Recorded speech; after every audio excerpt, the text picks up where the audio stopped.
পাশের চিত্রে ABC ত্রিভুজে BAC কোণ 90 ডিগ্রি। যদি এডিবি কোণ ইকুয়াল 120 ডিগ্রি হয় তাহলে সিএডি কোণ মাইনাস এবিডি কোণের মান কত? তো আমি কোণগুলোর মান দেওয়া আছে সেগুলো লিখে ফেলি।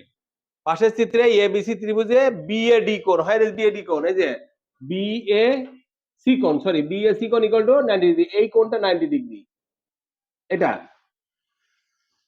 এরপরে বলছে এডিবি কোণ, এডিবি কোণ তার মানে এই কোণটা হচ্ছে 120 ডিগ্রি, ঠিক আছে? তাহলে সিএডি কোণ অর্থাৎ সিএডি কোণ এই কোণটা মাইনাস এবিডি কোণ, এবিডি কোণ এটা মান কত, তাই না? তো এটা একটা জটিল প্রবলেম, জটিল সমস্যা। আমরা এই সমস্যাটা সমাধান করার জন্য আমাদের আরো কিছু তথ্য জানতে হবে, ঠিক আছে? এটা আঞ্চলিক পর্বের একটা প্রাইমারি ক্যাটাগরির আঞ্চলিক পর্বের একটা প্রশ্ন, ঠিক আছে? তাহলে আমাকে কিছু এক্সট্রা কিছু জেনে আসতে হবে, তারপরে এটা সমাধান করতে হবে। সেই বিষয়গুলো আগে আমরা জেনে নিই। আমরা জানি ত্রিভুজের তিন কোণের সমষ্টি কত? 180 ডিগ্রি, এটা জানি। আচ্ছা, আরেকটা জিনিস জানতে হবে, মনে করি একটা ত্রিভুজ, ঠিক আছে? এই কোণগুলোকে কি কোণ বলে? অন্তস্থ কোণ বলে। ভিতরের কোণগুলোকে বলা হয় অন্তস্থ কোণ বলে। আর যদি একটা বাহু বাড়ায় দেওয়া হয় সেই কোণটাকে কি কোণ বলে? বহিস্থ কোণ বলে। সেই কোণটাকে বলা হয় বহিস্থ কোণ, ঠিক আছে? এখন মনে করো এ বি সি এর ডি পর্যন্ত বাড়ালাম, বহিস্থ কোণ কোনটা বলো তো? এসি, এসিডি আছে বহিস্থ কোণ, ঠিক আছে? এখন আমরা যদি প্রমাণ করতে পারি যে এই কোণটার সাথে এর ভিতরে কোনো কোণের সম্পর্ক আছে কিনা, আছে কিনা, দেখো এই তিনটা কোণের যোগফল কত বলো তো? 180 না? তাহলে আমি যদি এটা করি যে মনে তিনটা কোণের নাম লিখি,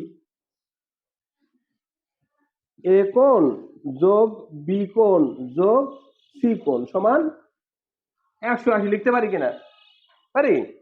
আচ্ছা, আবার একটা জিনিস চিন্তা করো তো, এই যে একটা রশ্মি না, সরল রেখা বাড়াই দিছি না, এই দুটো কোণের যোগফল কত?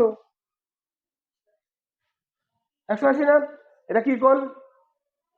সম্পূরক কোণ, পরস্পর সম্পূরক কোণ।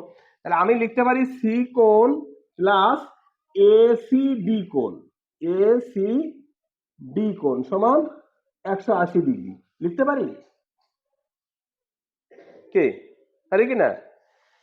তাহলে সি কোণ প্লাস এসিডি কোণ, এইটা সি কোণ এইটার কোণ, আর এসিডি কোণ, এসিডি কোণ মানে বহিস্থ কোণ, বাইরের কোণ, এই দুটো মিলে 80 ডিগ্রি। এটাও 180 ডিগ্রি, এটাও 180 ডিগ্রি, তার মানে এইটা সমান এইটা লিখতে পারি কিনা? পারি।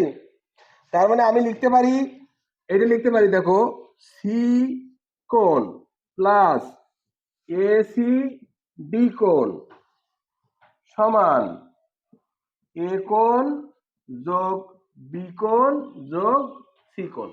কেন লিখতে পারি? এটাও 180 ডিগ্রি, এটাও 180 ডিগ্রি, পারি। আমি উভয় পক্ষ থেকে যদি সি কোণ বিয়োগ করে দিই, সি কোণ বাদ দিয়ে দিলাম, কারণ সমান সমান জিনিস বাদ দেওয়া যাবে না দুই পক্ষের। তাহলে আমি কি পাই? এসি ডি কোণ সমান কি পাই? কি পাই বলো তো?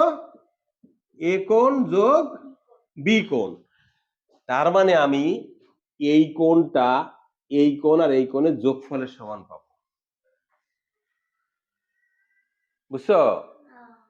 হ্যাঁ, কিভাবে হলো বুঝছো?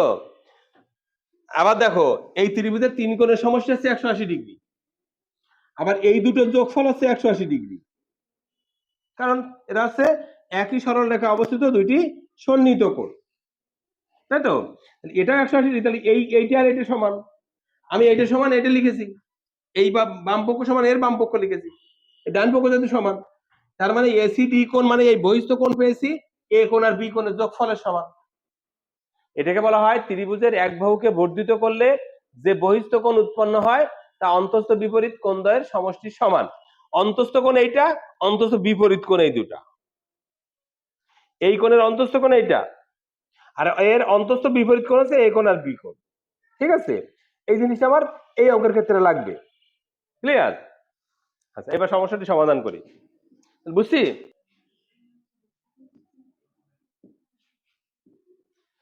আচ্ছা, আমার এই কোণটা দেওয়া আছে, আমি যদি এই পাশের কোণটা বের করতে যাই তাহলে কি করতে হবে বলো তো? 180 থেকে বিয়োগ করতে হবে। তাহলে এডিসি কোণ, এডিসি কোণ সমান 180 ডিগ্রি মাইনাস 120 ডিগ্রি সমান 60 ডিগ্রি। বুঝছে কিনা? ঠিক আছে, তাহলে আরো একটি কোণের মান পেয়ে গেলাম, এটা হচ্ছে 60 ডিগ্রি পেলাম। এখন আমাকে চিন্তা করতে হবে এই এই দুটো কোণ কোথায় কোথায় আছে। সি এ ডি কোণ, আর সি এ ডি কোণ, এই সি এ ডি কোণ এই কোণটা, আর এ বি ডি কোণ, এ বি ডি কোণ এই কোণটা। এইবার দেখো এই যে এই কোণটা অর্থাৎ এ ডি সি কোণ, এ ডি সি কোণ সমান কোন কোণের সমষ্টি বলো তো? বলো, এই কোণটা কি এই দুটো কোণের সমষ্টি না? কেবল মতো বুঝাই দিলাম না?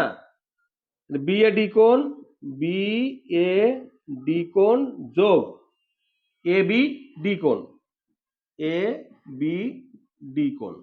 বুঝছো কিনা দেখো? হ্যাঁ, এটা বুঝছো? এই কোণটা হচ্ছে এই কোণ আর এই কোণের যোগফলের সমান। এখন এই দুটো কোণে এই কোণটা আমার কত বলো তো? 60 ডিগ্রি পেয়েছো না? কেবলমাত্র বের করি এই এডিসি কোণ মানে 60 ডিগ্রি। তার মানে আমি লিখতে পারি বি এ ডি কোণ যোগ এ বি ডি কোণ ইকুয়াল টু 60 ডিগ্রি। লিখতে পারি কিনা? পারি।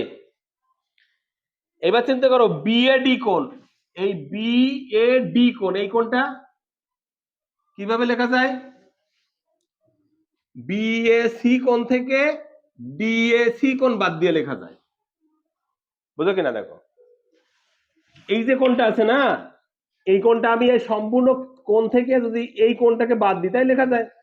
তাহলে আমি লিখবো বা, হ্যাঁ, বিয়োগ করে, অর্থাৎ বি এ সি কোণ, বি এ সি কোণ বিয়োগ ডি এ সি কোণ, ডি এ সি কোণ, এরপরে প্লাস এ বি ডি কোণ সমান 60 ডিগ্রি। এটা বুঝছি কিনা বলো? এটা বুঝছি? হ্যাঁ, এখন দেখো এই বিএসসি কোণের মান কত? বিএসসি কোণের মান কিন্তু দেওয়া আছে এখানে, 90 ডিগ্রি দেওয়া আছে না?